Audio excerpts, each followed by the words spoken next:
सच्ची घटना है वो एक मकान मालिक और उसके किराएदार की पत्नी की है।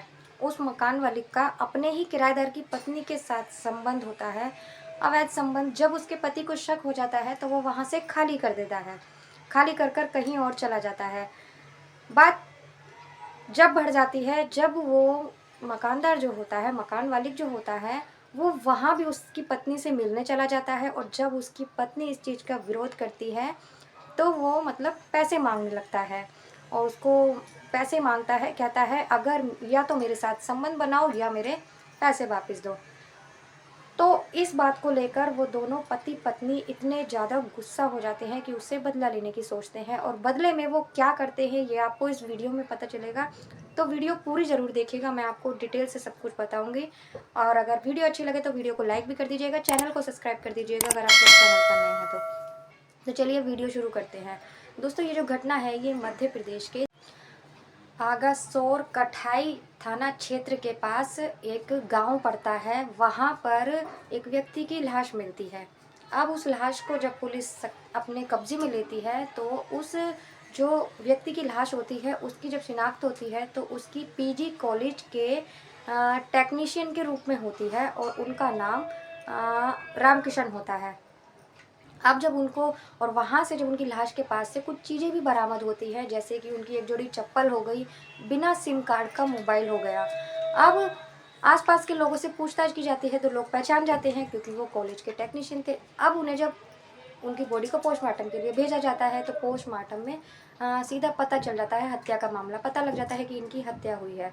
अब लोगों से पूछताछ करके वो कहाँ रहते थे और उनके यहाँ कौन रहता था ये सब बातें पता लगाई जाती है। तो पता लगता है कि 2 महीने पहले ही किराएदार उसकी पत्नी रहते थे, वो वहाँ से खाली कर कर गए थे और अक्सर इन दोनों में लड़ाइयाँ भी होती रहती थी।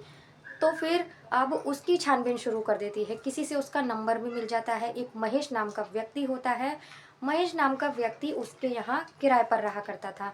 तो अब उसकी कॉल डिटेल के अनुसार उसकी लोकेशन निकाली जाती है और उसे गिरफ्तार किया जाता है। वो और उसकी पत्नी और एक व्यक्ति और होता है उसका साला, इन तीनों को मथुरा से गिरफ्तार करती है पुलिस। जब इनकी लोकेशन मथुरा की होती है तो वहाँ से जब इन्हें गिरफ्तार करती है तो महेश और उसकी पत्नी से सख्ती से पूछताछ की जाती है।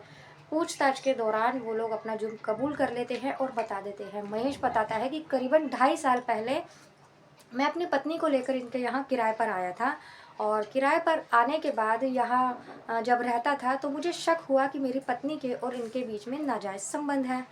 तो मैंने बिना इनसे कुछ कहे 2 महीने पहले ही यहाँ से अपना कमरा कहीं और शिफ्ट कर लिया था, कहीं और रहने चला गया था। इसके बाद भी जो ये रामकिशन था व्यक्ति, इसने मेरी पत्नी का पीछा नहीं छोड़ा।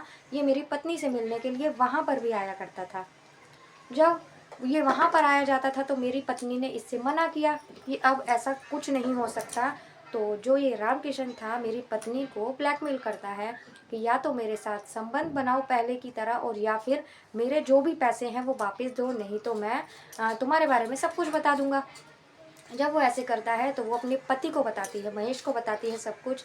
जब महेश को बताती है तो दोनों पति पत्नी गुस्सा हो जाते हैं और दोनों फिर मिलकर प्लान बनाते हैं। वो अपने साले को इस प्लान में शामिल करता है और जब साले को शामिल करता है तो सारे मिलकर प्लान बनाते हैं। उनका प्लान होता है कि उसको कहीं दूर ले जाना है, दूर ले जाकर उसकी हत्या करनी है और फिर उसकी लाश को ठिकाने लगाकर वापस घर आ जाना है। तो इस दौरान वो अपनी पत्नी से कहता है कि फ़ोन कर कर रामकिशन को मिलने के लिए कहीं सुनसान जगह पर बुलाए।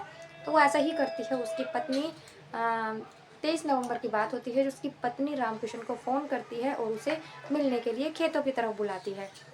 जब वहाँ बुलाती है तो रामकिशन आ जाता है उससे मिलने के लिए।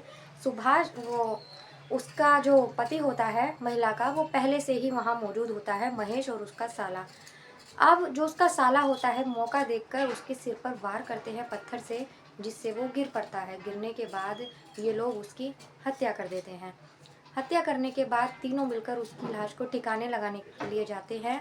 लेकिन जब ज़्यादा रात हो जाती है तो इन्हें लगता है कि गांव का माहौल होता है तो गांव में खेतों की साइड कोई भी शौच के लिए जाता रहता है। इन्हें कुछ शक होता है कि कोई आ रहा है, तो ये उसकी बॉडी को ठिकाने नहीं लगा पाते और ये फिर वहीं छोड़ देते हैं उसकी बॉडी को और ये घर आ जाते हैं तीनों मिलकर।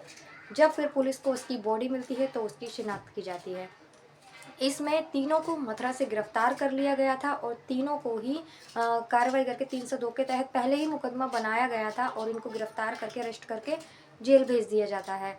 तो दोस्तों ये थी आज की घटना और एक अवैध संबंध के चलते एक जो पीजी कॉलेज के मैकेनिशियन वो थे उनकी हत्या कर दी गई थी। और उन्होंने वो जब भी नहीं माने, अगर वो मान जाते तो शायद जान उन्हें नहीं गंवानी पड़ती। अगर कुछ सोच लेते, हम लोग ज़रा सी गलती के चलते अपनी जान गंवानी पड़ती है और लोग जुर्म भी कर देते हैं। वो कोई और रास्ता अपना सकता था लेकिन उसने नहीं करा, उसने जुर्म का रास्ता ही अपनाया। तो इस कहानी में आपकी क्या राय है, आप लोग कमेंट कर ज़रूर बताना कि इसमें किसकी गलती थी, किसने क्या किया था।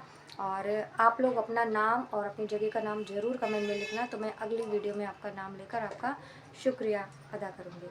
तो दोस्तों मिलती हूँ अगले किसी वीडियो में एक नई कहानी के साथ, तब तक के लिए नमस्कार।